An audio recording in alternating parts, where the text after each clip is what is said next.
কেউ মধ্যপ্রদেশে কাজ করতো। বসুন বসুন বসুন, আমি আলাদা করে কথা বলি। কি হয়েছে কি হয়েছে কি হয়েছে? আচ্ছা,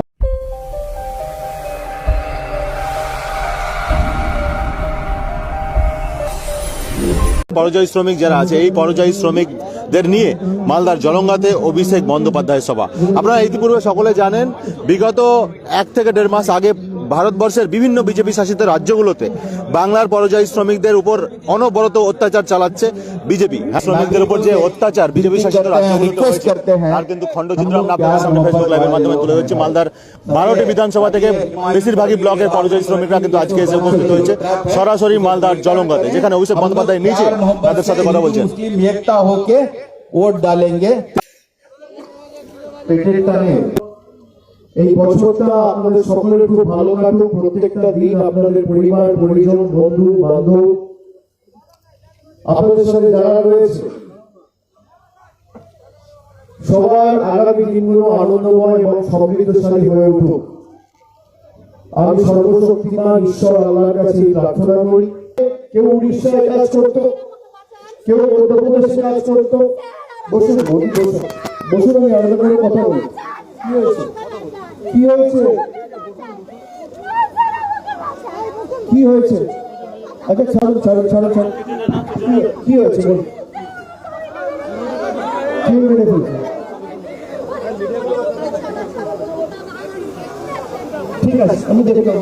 করুণ আর্তনাদ অভিষেক বন্দ্যোপাধ্যায়ের সবাই, করুণ আর্তনাদ। এরপর অভিষেক বন্দ্যোপাধ্যায় কিন্তু হাতে চিঠি নিয়ে নিয়েছেন তার কাছ থেকে, করুণ আর্তনাদ মহিলার। আমরা সরাসরি ফেসবুক লাইভের মাধ্যমে আপনাদের সামনে। একটু জলের বোতল এনে জল দিন। আপনি কাঁদবেন না, শান্ত হন। আমি দেখবো, আমি পেয়েছি, আমি যা করার করবো, দেখবো, চিন্তা করবেন না। জল দাও, আপনি জল খান। এটাই আমাদের দাদা এবং যারা এসছে সুমিত আজকে সবাই একদম আশা আকাঙ্ক্ষা নিয়ে এসছে। আমাদের সভা শুরু করতে একটুখানি দেরি হয়েছে, একটু সময় লেগেছে, কারণ দূর দূরান্ত থেকে চলে আসে। এবং সকলেই তাদের যে সমস্যার কথা আমাদেরকে জানিয়েছে, আমরা শুনেছি।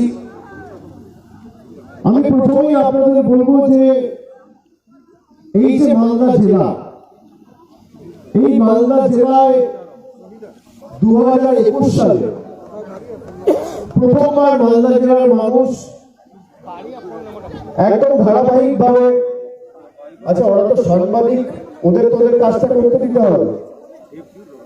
আমি তো ঘুরে ঘুরে বলছি, সবাই দেখতে পাবে, চিন্তা করবেন না। আমি আসছি তো, আপনাকে দেখতে হবে না, আমি পৌঁছে যাব।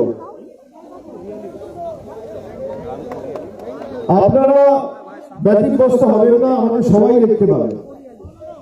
2021 সালে আপনারা প্রথমবার তৃণমূল কংগ্রেসকে বিপুল বহু ভোট দিয়ে মালদা জেলায় 12টা আসনের মধ্যে 8টা আসন জিতিয়েছে।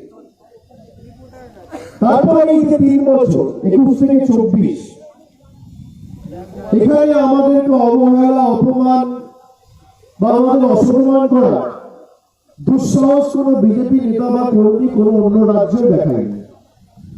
2024 সালে একটা লোকসভা আসনে জিতলো বিজেপি, আর একটা লোকসভা আসনে জিতলো কংগ্রেস।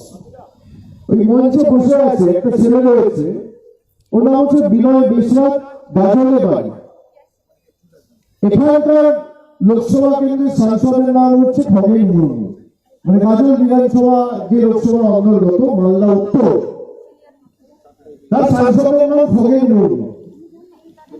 এবং যে ছেলেটার উপর অত্যাচার হয়েছে তার নাম বিনয় বিশ্বাস। দুজনেই এসপি, কিন্তু যিনি এখানকার সাংসদ, একবার জিজ্ঞেস করুন তো, গিয়ে একটা মানুষের খোঁজ নিয়েছে, সে কেমন আছে, তার কোনো অসুবিধা হয়েছে কিনা, তার কোনো পরিবারে অসুবিধা হয়েছে কিনা, কেন তাকে মেরেছে? আচ্ছা, উড়িষ্যায় বা ছত্তিশগড়ে বা গুজরাটে কোন সরকার ক্ষমতায়? বিজেপি। কোন সরকার ক্ষমতায়? বিজেপি। বিজেপি। তাহলে বিজেপির সাংসদের কর্তব্য দায়িত্ব না যে একবার ফোন করে আমি জিজ্ঞেস করি যে আমার এলাকার অন্তর্গত গরিব তপশিলি আদিবাসী জনজাতি মায়েদের ভাইদের উপর যে ধারাবাহিক অত্যাচার হচ্ছে তার বিরুদ্ধে সোচ্চার হই বা পার্লামেন্টে আমি লিখিতভাবে মন্ত্রীকে চিঠি দিই বা লোকসভায় প্রশ্ন উত্তর পর্বে একটা প্রশ্ন তুলি, তারপরে এরা করেন। তার জায়গায় দিল্লির তৈরি হওয়ার কথা বলেছে। আজকে আমাদের যারা এখানে আছেন সবাইকে শপথ নিতে হবে যে যারা 10 কোটি বঙ্গবাসীকে, বিশেষ করে মালদার পরিযায়ী ভাইদের যারা অন্য রাজ্যে কর্মরত রয়েছে,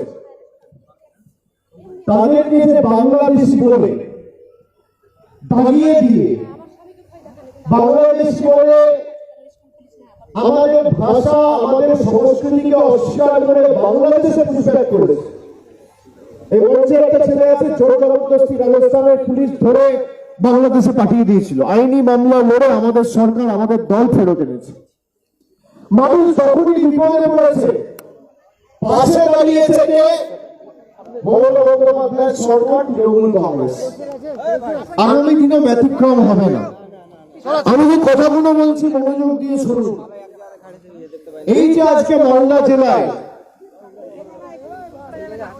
আপনারা সকলে জুম হবে এখান থেকে। যে ভূমিকা 2000